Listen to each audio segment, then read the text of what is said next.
What it do, everybody, the Who Dat Nation. It's the one and only Who Dat Davis here for you. And if you don't know, you will know that over here, we bleed black and gold until we are dead and cold. And thank you guys for checking out this episode of the Black and Gold Breakdown podcast. Hope you guys are enjoying your Wednesday as the New Orleans Saints get ready to practice for the first time this week in preparation for the Washington football team coming up this Sunday on the road at noon Central Time. We have a lot to talk about today, and that is in regards to the main question of the day: is Cameron Jordan washed, or is he officially losing a step on the New Orleans Saints? And what does that mean going forward for the New Orleans Saints? Before we get into that question, a special shout out to every single person in the chat. See everybody filing in. I appreciate you guys, because without you guys, this channel would not be where it is at today. We have officially hit 1.3K subscribers. I'm absolutely blessed about that. Let's hit 1.4. Go before the end of the year. We can hit 1.4. It'll be absolutely insane. But thank you guys to your donations as always. And recently had a $30 donation on my birthday, and that money is going to be put aside to go towards my channel. I'm looking at some other softwares to do my video packages and so on and so forth, but I'm not doing any live streams such as this. Thank you guys very much for that. It is being put to good use, not going to be used for personal use. And we have some other news that we need to talk about regarding the New Orleans Saints' recent roster moves. Let me pull up my list here. It is here on my little phone. You can hear on my little phone, as you can see. I should have had this up earlier, but I'm a slow mofo, so forgive me. So regarding the recent Saints roster moves, let's talk about it real quick and what this means for the Saints and what this could imply as well. The recent New Orleans Saints moves as transactions are as follows. They have released kicker Aldrick Rosas. Finally, got rid of Aldrick Rosas. Don't know why they waited a week more to really release him, but it is what it is. Saints get rid of a problem on special teams. Aldrick Rosas left 6 points out there on the field that could have been a really big, that could have really swung the momentum for the Saints in their favor. You know, Aldrick Rosas was 1 for 4 on field goals, and he missed an extra point. On top of it, he was 2 of 3 on that front. Aldrick Rosas is not very good. It's due to water. I'm glad he's finally out of the building. And who they get to replace Aldrick Rosas, the Saints have replaced him with kicker Cody Parkey. If you guys don't know who Cody Parkey is, he's the infamous kicker of the 2018 wild card playoffs for the Chicago Bears versus Philadelphia Eagles, where he double doinked off the goalpost. And he's been doinking field goals, extra points off upright since 2018. Hasn't stopped that trend, but Sean Payton went on record to say he got experience. He's an accurate kicker, but hopefully it's not here for too long of a time. I'm not very confident in kicker Cody Parkey. I'm not after what I've seen out of Cody Parkey, but there is some good news regarding the kicking front for special teams. Our own Will Lutz is now considered week to week, according to Nick Underhill and other sources I am in the know of. With Will Lutz being week to week, he could come back sometime either immediately after the bye week or 2 weeks after the bye week. But either way, it's going to be good seeing Will Lutz back with the Who Dat Nation. We miss him, and it really just makes the value of a kicker that much more prudent. Some questions have been asked out there on Twitter and other social media of mine. Why haven't the Saints gone after Jake Verity? Now, if you guys don't know who Jake Verity is a kicker, a rookie kicker that signed with Baltimore, studied under the best kicker in the league, Justin Tucker, and he's made plenty of accurate kicks from 50-plus yards out. The Saints should have considered going after Jake Verity, and on that front, as other people, as I said earlier, should have gone for. But here's the thing with going after Jake Verity. I am not opposed to Jake Verity at all. I think he would be a great kicker, but Jake Verity is a franchise kicker from how well he played and performed in the preseason this year with the Baltimore Ravens. As accurate as I've ever seen anybody outside of Will Lutz and Justin Tucker. With Will Lutz already on your roster, you just extended him not too long ago. You don't want to make your franchise kicker unhappy or unsettled that you're going after somebody else. You guys don't know where Will Lutz comes from. He was with the Baltimore Ravens before the Saints officially signed him to their team. And he's been with the Saints ever since, replacing Garrett Hartley. The New Orleans Saints, they were to go after Jake Verity. They would have a dilemma on their hands. Let's say Jake Verity comes onto the team and he overperforms, right? What that means, the Saints will have to choose between either Jake Verity or Will Lutz. Now, you can argue that Will Lutz has struggled quite a bit since last year, but you can also argue he was dealing with injuries, as so we've seen this offseason when he had to get surgery. You can argue that. Either way, you don't want a kicker situation on your hands, especially after you just extended a guy. Not a good look for the New Orleans Saints going forward. I can understand why they didn't go to Jake Verity. I can understand why they went to Cody Parkey, who was a short-term answer until Will Lutz is fully healthy and can get back. The second move here, the Saints signed defensive end Jalen Holmes, another Ohio State alum, to the 53-man roster. Now, what does that mean for the New Orleans Saints? It means that first-round draft pick Payton Turner might be dealing with the injury. Even though I have a personal source that says otherwise, he should be good to go for Sunday. It does bring into question that what is going on with Payton Turner outside of his elbow, because as we all seen in last week's game against the Giants, Payton Turner went down due to injury late in the fourth quarter. So it's probably a precautionary move. We won't know until we see the first injury report was going to be coming out, and I'd say less than 2 hours, maybe an hour and a half. So I would say just wait and see what happens. But it's good that the New Orleans Saints have someone just in case, Payton Turner's not able to go. Other re-signee is defensive back Bryce Thompson, a undrafted free agent out of Tennessee. He's re-signed with the Saints practice squad. Not too much on that front in terms of if he's going to see the field. Most likely not. Most likely going to be just a camp body just to fill out the practice squad numbers, understandably so. And they terminated their contract with offensive lineman Austin Reeder. And that could be a good sign for Eric McCoy. It could be a good sign for Teron Armstead. Mainly Eric McCoy, because Austin Reeder has experience in the league as a starting center. Has not given up a sack since he last played with the Kansas City Chiefs. He now signs with Miami, whose starting offensive lineman / center went down due to injury, is now on IR. He's going over to the Dolphins. Thus, they terminated his contract, and they subsequently picked him up off the practice squad. Other news on the Saints moves as transactions, they tried out a numerous amount of running backs, from Treyquan Armstead to Brian Hill to Duke Johnson to Lamar Miller, and finally Ito Smith. Who did they choose out of this pool? None of them. Why? Because running back Devine Ozigbo is now back with the New Orleans Saints. They signed him off the Jacksonville Jaguars practice squad. If you guys don't know who Devine Ozigbo is, he was an undrafted free agent running back that the Saints picked up in 2019. He was with them for training camp, with them for the preseason, and he played exceptionally well. He caught the ball well out of the backfield. He was a really good runner. He gave Dwayne Washington a run for his money, but unfortunately he was let go mainly because of Latavius Murray, and he had no special teams value. That's where Dwayne Washington ultimately ended up winning out, and thus he was let go, the one that got away. Now the Saints have him back on their active roster. He has a chance to be productive alongside Alvin Kamara, because Tony Jones Jr., he is now out with an ankle injury for 3 to 4 weeks. And that's going to put a strain on the New Orleans Saints running back room that's already thin, because they don't have a third running back outside of Dwayne Washington. Why they don't have 4, I don't know, but it's a concern. If they do need to, lean towards somebody, they have also Dwayne Washington, but they also have Ty Montgomery, who has running back experience. If it need be, they could put him back there, and see if he could be just as productive as he was in Week 17 of last season. So those are all the moves right now for the New Orleans Saints.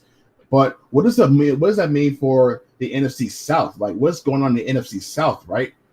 Well, we'll get into that in a minute.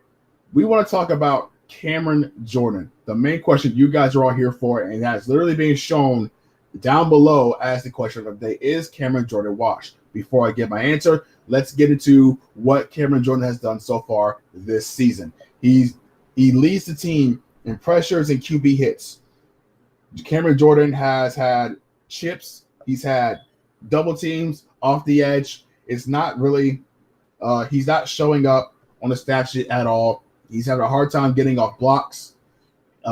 It's been a rough going for Cameron Jordan, who had a down year last year with 7.5 sacks. 4 of those coming against Matt Ryan, who he loves to sack the most. If you look at other defensive ends around the league, Myles Garrett, Trey Hendrickson, even Jadeveon Clowney, and what about some guys here? Marcus Davenport, Payton Turner. You guys know this the explosion they have coming off of the edge. Cameron Jordan doesn't have that same type of pep in his step like he used to. So that's very, very noticeable. So if you were to ask me if Cameron Jordan was washed, I would say no. Not yet, at least. Not yet, at least. The New Orleans Saints need Cameron Jordan still. He's still very productive. He had a great game the week before against the New England Patriots. He didn't show up on a stat sheet as a sack, but he did do well against the run. Had 2 tackles for loss. Came in with 4 tackles as a whole coming off the edge. He set the edge as well. He defended against Damian Harris and James White.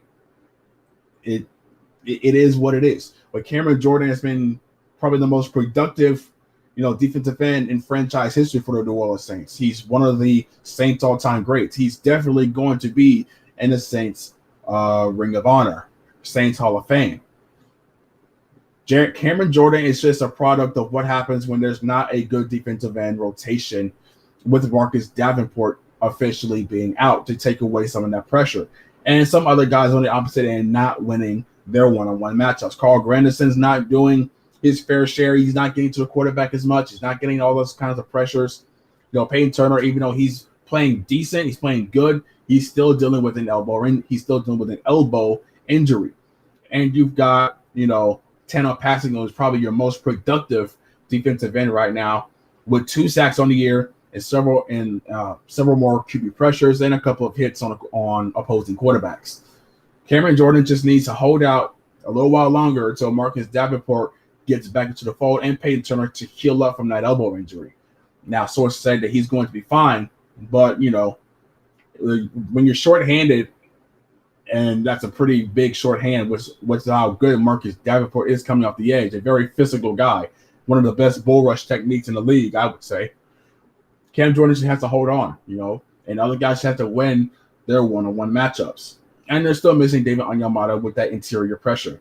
Without David Onyemata giving that interior pressure, and without Christian Ringo really being a factor, it's kind of just there, they can commit those interior resources to containing Cameron Jordan that's coming off of the edge or doing swim moves inside because nobody else is winning.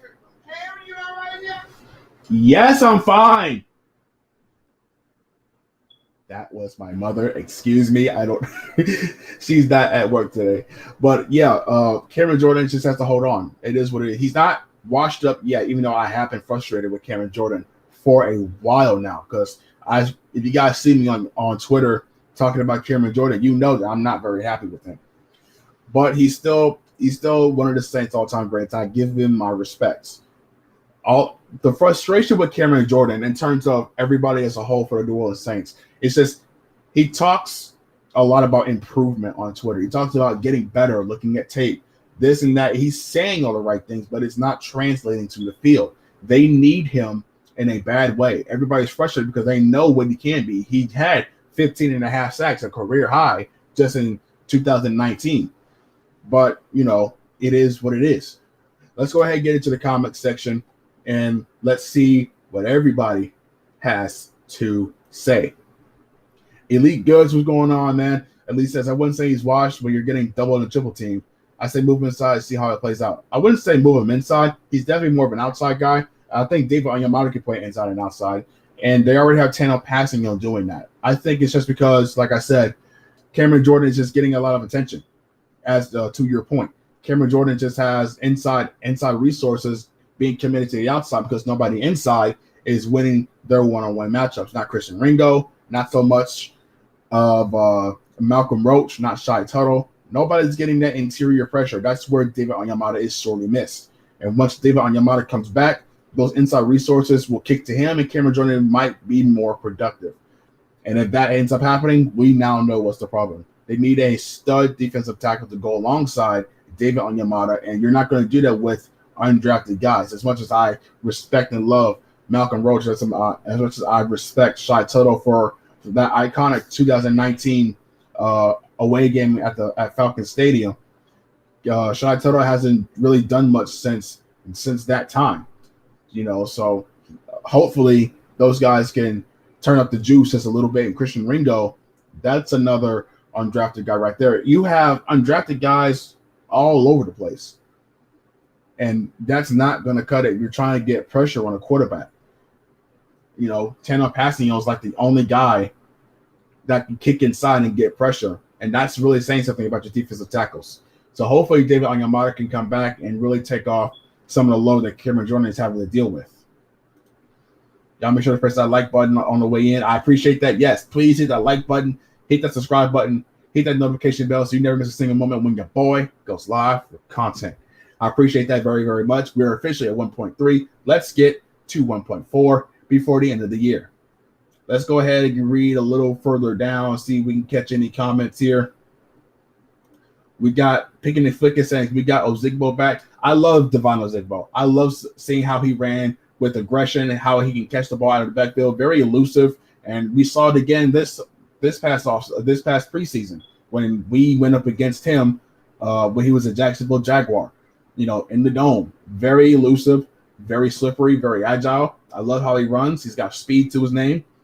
It should be a good tandem until Tony Jones Jr. gets back. But even when he gets back, they might have. It can't hurt to have 3 running backs that you can switch out every now and again. Wouldn't hurt at all. Who do you think is going to come off IR?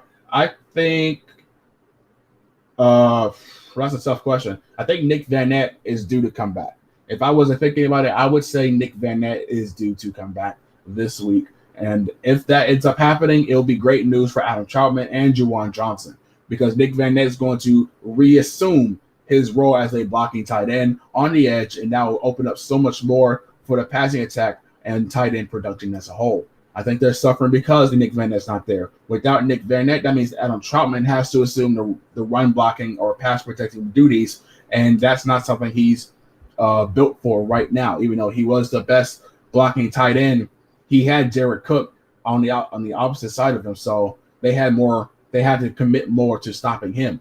But now he's a tight end number 1. He's getting the most work. You need someone with experience like Nick Vannett on your offense. You need that. You absolutely need that. So I do believe that he's due to come back this week, and I hope that's the case. Robert Clark asked, Gilmore getting traded to the Panthers? Absolutely. It was confirmed. Stephon Gilmore going to the Carolina Panthers, and man, I got to give Carolina Panthers credit. I really do. They are looking like demons out there. Even though they lost to the Dallas Cowboys, they're looking like demons. And when Christian McCaffrey comes back, that's going to be a very, very scary team. Very scary team. They're already scary on defense with Jeremy Chin in there at the safety spot. Derek Brown anchoring down the middle of the defensive line. You got Brian Burns coming off the edge.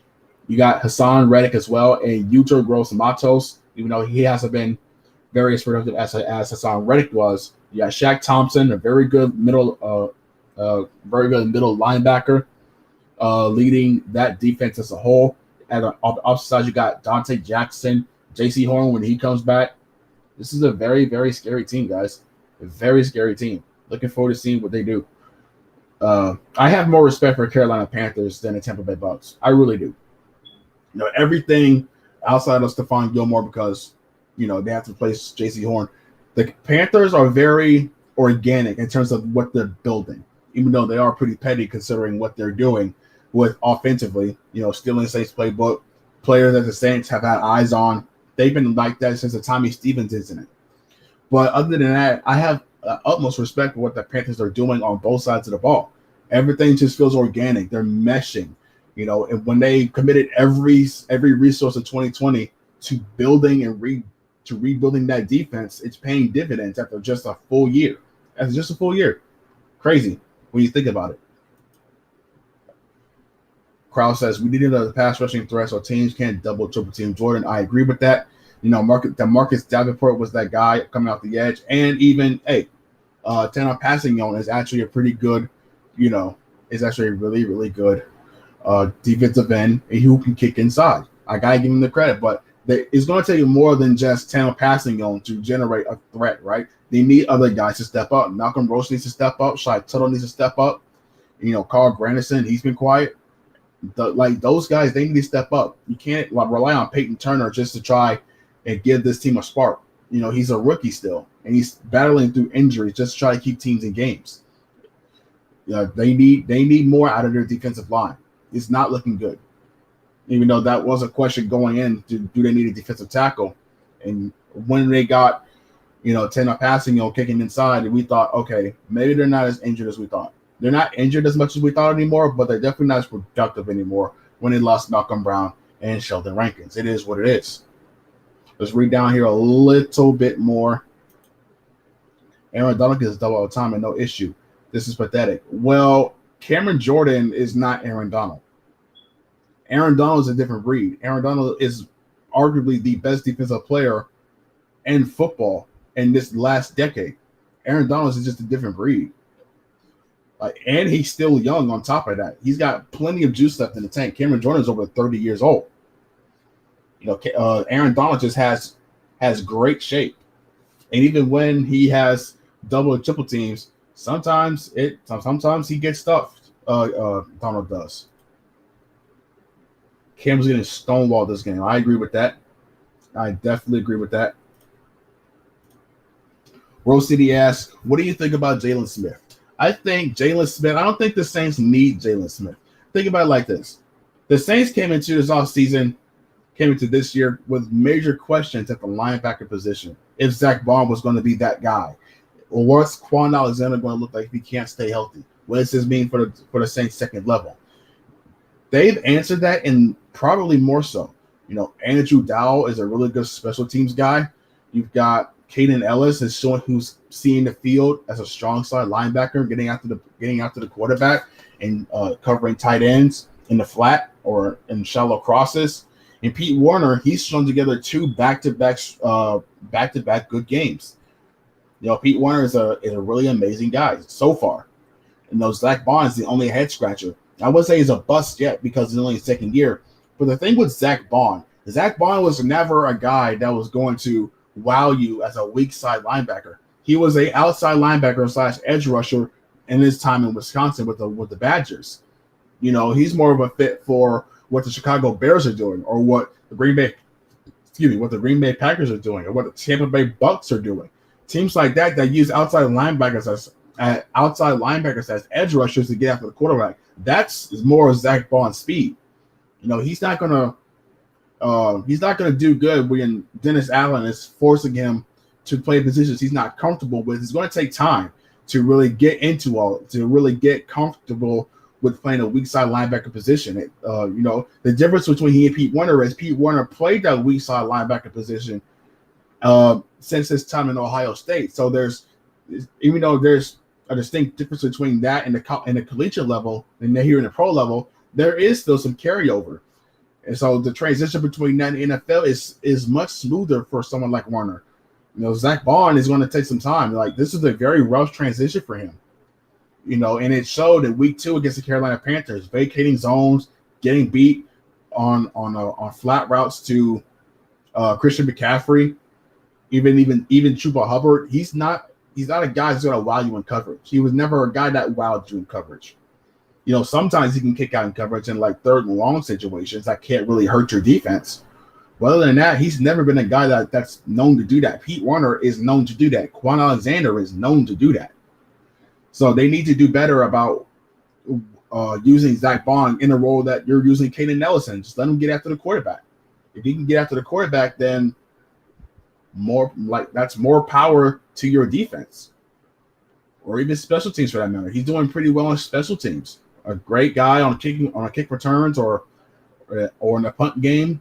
That's where it's going to make his bread and butter until he gets comfortable playing a weak side linebacker. Yeah, but I never understood why they tried to use him in that role to begin with. Would it benefit us to get Jalen Smith? I don't think so. I think the linebacker room is already really sturdy. Quan Alexander soon will come back, and if Pete Werner can stay healthy, which so far he has, minus the 1 week where he had to deal with a hamstring, I think he's playing pretty well. But if they end up making that move for Jalen Smith, I won't be mad about it. I just don't think it's a necessary move, or as opposed to maybe beefing up your defensive line or beefing up your wide receiver room. I think those two positions are more crucial to the New Orleans Saints than the linebackers right now. And that's a pleasant surprise. It's just a pleasant surprise to have. Dada says, I felt Cam Jordan should have been traded last year. But fans said, oh no, we love Cam J. In my opinion, that's the problem. You forget this is a business. It's not about love.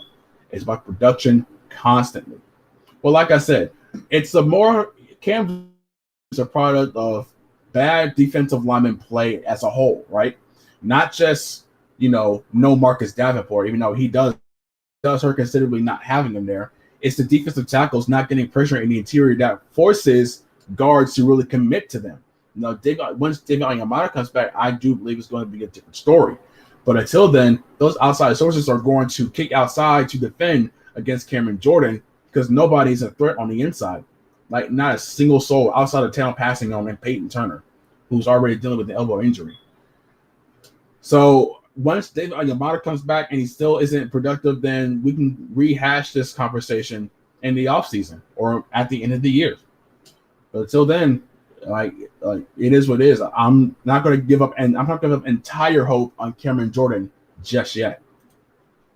Damon Green says, what's good, Aaron? Kind of busy, but listening to the earplugs. Hey, I appreciate you, man. I appreciate checking out the Black and Gold Breakdown podcast. I appreciate everybody who's checking out the Black and Gold Breakdown podcast. You guys make this a very enjoyable experience for me. Just talking all things Saints, taking my opinions to that next level, and hope you guys are along for the ride. We got a long way to go. I'm feeling good with where we're at. So I read down. What are your thoughts on Paulson Adebo? Paulson Adebo, for what it's worth, he's actually played really well this season, outside of last week against the New York Giants. Everybody that wants to cook Paulson Adebo saying that he wants that, like, they need to start Bradley Roby. But the thing is, he's still a rookie. And for a rookie to come in, not only get a pick off Aaron Rodgers, but play as well as he has for the most part, after a full year of not playing due to an opt-out for COVID reasons, he's played considerably well. And he's responded after being beaten. He's responded a lot in coverages, and that really just shows like the mental fortitude and the intelligence of Paulson Adebo. I think he's going to have a bounce back game next week. Even though the receiving core is consisted of Terry McLaurin, De'Ami Brown and Curtis Samuel, and they have some other receivers out this week today due to injury concerns. Sims and Mims over there at the Washington football team. If he can hold up against like Curtis Samuel, then they might have something. He just has to continuously improve on his technique. They killed him on the inside slants, and he was defending it because he's constantly flat-footed. He showed flashes of that when he was going up against Devontae Adams. He's flat-footed. That's not good technique. You need to be on your heels, getting ready to jump at a moment's notice. If they catch you flat-footed, you're going to get burned. So he's done well for the most part. He just has the little things he has to clean up on. And I think he's going to bounce back. I really do believe he's going to bounce back. Runner's a beast. Quan on a new level when he's on the field. Those two are great in coverage. Absolutely great in coverage. Had a down game. Every guy has a down game. Like C.J. Gardner-Johnson had a down game. Marshawn Lattimore had a down game. The secondary was just like our corners were just burnt, man. They were burnt because they had some slippery guys on that receiving front. And I told people that from the get-go. Kenny Golladay is slippery. John Ross is slippery. Kadarius Toney is slippery. He's done nothing but shake people since his time in Ole Miss. Like, you couldn't sleep on that. You couldn't sleep on that receiving core. And it came back to bite him. Adebo earned that starting spot. The fact that Paulson Adebo is still keeping Bradley Roby on the sideline it speaks volumes in itself. How he responds this week remains to be seen. If he doesn't respond, then they might go in the direction of Bradley Roby, and I can't blame for that. It's all on Paul Stadimo. This is his spot to lose. Let's read a couple more here. We're going to go ahead and get up out of here. I apologize. Not going to be a long stream today. Just want to get these things out here and let you guys stew it up in the comment section as we talk shop going forward. Saints Pelicans Nation, what's going on? I believe it's my first time seeing you here. Welcome to the podcast. Welcome to the family. We will be okay when we get healthy. I do believe that we will be fine when we get healthy, especially offensively. With Treyquan Smith coming back after the bye week, Michael Thomas coming back after the bye week. Hopefully Nick Vannett comes back this week to help out the tight end room. I hope Eric McCoy comes back this week. We'll see what happens. But when they're fully healthy, this is the best team in the NFC South. One of the best teams as a whole in the NFC. That's when they're fully healthy. And honestly, no team is fully healthy. If they get most of the pieces back, then they're in a good spot. But they have to win games. They have to win games they should win. Hopefully Sean Payton understands that. Read a couple more here. Flat-footed, exactly what I've been seeing. Exactly. He needs to do better about that. He needs to do better about not being flat-footed in those situations because they're going to take advantage of being a flat-foot corner, and that's how he got burned against John Ross. He got flat-footed on a small stunt and he just blew right by him. He had a decent trail technique, but he didn't have the leverage. He didn't have the elevation or the depth needed to really get back into that play. And as long as he stops being flat-footed, then we're in a good spot. Brandon Cormier says, who that see, my man? Read about two more here, and then we're going to go and get up on out. Dada Saint said, we need to make a strong run at Anthony Miller. Since he got cut, Jameis could use him. I definitely believe that Anthony Miller will make a great addition to the New Orleans Saints. I have heard some stuff from fellow Bears fans, fellow football fans, that he's a locker room cancer, so to speak. So it remains to be seen what Anthony Miller looks like in a black and gold uniform. But there's no denying that his production on the field would make him a great number 2 or even number 3 option. Anthony Miller is better than Chris Hogan at this stage of his career. He's definitely better. I say he has a little more juice in him than Kenny Stills. Kenny Stills looked really good last week against the Giants. It can't hurt to bolster your receiving room, even if Thomas and Treyquan Smith come back. There's no guarantee that Treyquan Smith will be back next year. I doubt he really gets a contract extension. He hasn't shown he's warranted that, even though he's a great run blocker. But what more beside from that has he really given you outside of, occasional passes down the middle of the field? He makes great contested catches. He's a great downfield threat when he was at UCF. But the best ability is availability. And so far, Treyquan Smith has yet to do that. Same for Marcus Davenport, but we're not talking about the defense. We're talking about the offense. Anthony Miller would be a great addition to this team. And I believe Sean Payton can corral him in and get him with the program. I think he's capable of that. Let's read one more, and then we're going to go ahead and get up on out. How much more trust will Sean Payton give Jameis with the addition of Michael Thomas and Treyquan Smith? I believe it'll be pretty considerable. I believe Sean Payton will give Jameis all the confidence if he continues to play well. He had his best game this last week against the Giants. He had his best game. He went 12 consecutive passes before he got pulled out for Taysom Hill for whatever reason. But I think once MG comes back, once Treyquan comes back, then I think the playbook opens up that much more. You don't want to pull him out when he gets going, right? You don't want that. But we'll see what happens going forward once those two come back after the bye week and ahead of Monday Night Football against the Seattle Seahawks. But that's it. That's all for right now. Thank y'all very much to everybody that checked out the Black and Gold Breakdown podcast. I'm your guy, Who Dat Davis. Make sure you check out my podcast here. Go ahead and hit that like button, hit that subscribe button, hit the notification bell so you never miss a single moment when your boy goes live with content. Make sure you hit up my Instagram at Who Dat Davis. You hit up my Twitter at Real Aaron Davis. My social media handles will be in prior videos. All you have to do is just look for them. And as always, check out my Facebook page at facebook.com, search Black and Gold Breakdown. And as always, if you don't know, you will know that over here, we bleed black and gold until we are dead and cold. I'll check you guys out this Saturday. I was talking about the keys to victory against the Washington football team.